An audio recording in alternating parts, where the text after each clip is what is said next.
There's an ancient saying, it goes something like this, that whatever a person feels about themselves or thinks about themselves on the inside, then eventually that's what they become.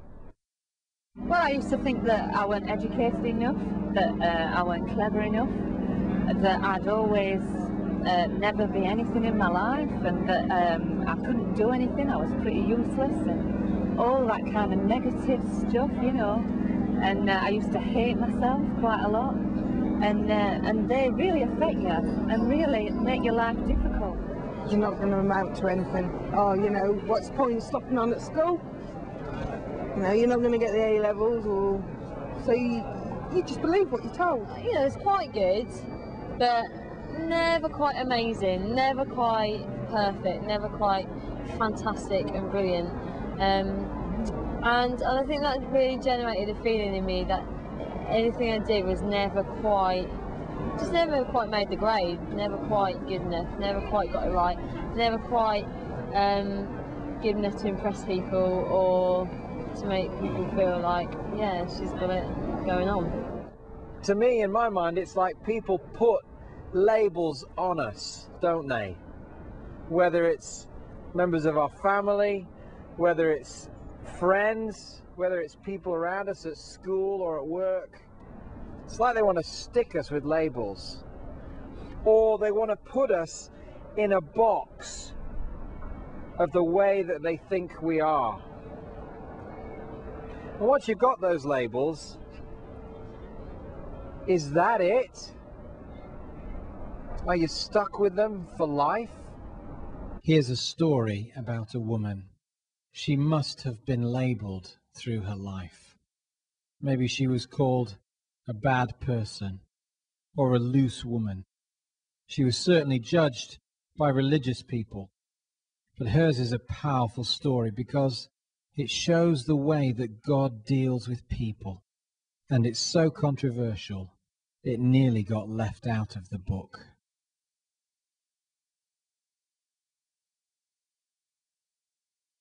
Well, in a marketplace, a bit like this kind of place, there were loads of people walking around, but some of them were gathered around Jesus listening to him teach.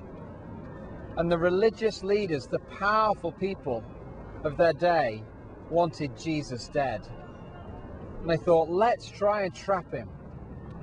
So they went and found this woman and caught her in the act of sleeping with somebody else's husband. And they brought her in front of Jesus. I find myself asking, how does somebody end up in that situation where the junk of life that's often been put upon them, and they end up sleeping with somebody else's husband and risking their own life? But these powerful religious leaders turn up and they shove this woman in front of the crowd. And in the middle of the circle, they want to know what Jesus has to say about this situation. You see, in their laws, if a woman like that is caught in adultery, she can be stoned to death. So they say to Jesus, come on then, what about her? We've caught her in the act. What do you say to that? So this woman's in the middle of the crowd. These powerful religious leaders are pointing the finger of accusation at her. Jesus has just knelt down and he's writing on the ground, and he turns and he looks to them and he says, okay, you can stone her. Whoever has never done anything wrong, whoever has never sinned, you can cast the first stone. It's great, isn't it? Do you know what happens next? They all start to walk away, with the oldest ones first. Then the focus turns back to this woman. All those who've accused her have gone in shame themselves. So Jesus turns to her, and I bet she would have been a little bit nervous at this stage, but he turns to her and he says to her, where are your accusers now? And she says, they've all gone. And he says to her these amazing words, neither do I condemn you. Go and sin no more. And that wasn't an accusation, that was you were never meant to get your life in such a mess. Go and live the life that I always planned for you. May you come to realize that Jesus isn't interested in religious stuff. He's the God who comes and changes people's lives to help us throw off the labels and become the people we were always meant to be.